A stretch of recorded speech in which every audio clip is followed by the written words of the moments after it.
हमारे खुदावन यीशु की अंजील मुक़द्दस मत्ती के मुताबिक उसका 8वां बाब 23 से 27 आयत तक। एक दिन जब यीशु कश्ती पर चढ़ा, उसके शागिर्द उसके साथ हो लिए, और देखो झील में ऐसा बड़ा तूफान आया कि कश्ती लहरों में छुप गई, मगर वो सोता था। तब उन्होंने उसके पास आकर उसे जगाया और कहा, ए खुदावन बच्चा, हम हलाक होते हैं। और उसने उनसे कहा, ए कम इत्तकादो, तुम क्यों डरते हो?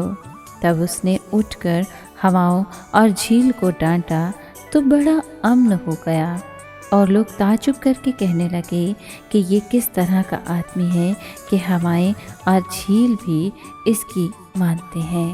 पाक कलाम के पढ़े और सुने जाने पर खुदावन की बरकत हो, खुदा का शुक्र हो। अजीज दोस्तों, गलील की झील में अक्सर तूफ़ान उठते रहते थे, और यही हाल मसीह के तमाम शागिर्दों का भी है कि उनकी ज़िंदगी में भी तूफ़ान आते रहते हैं।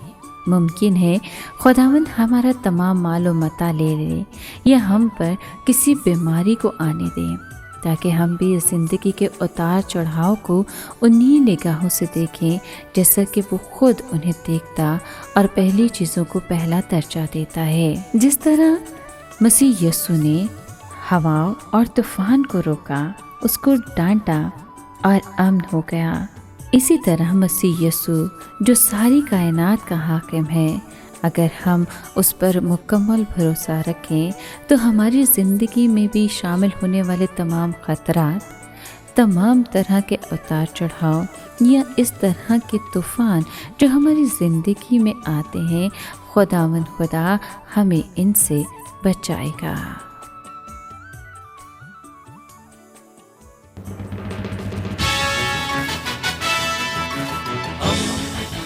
दोस्ती का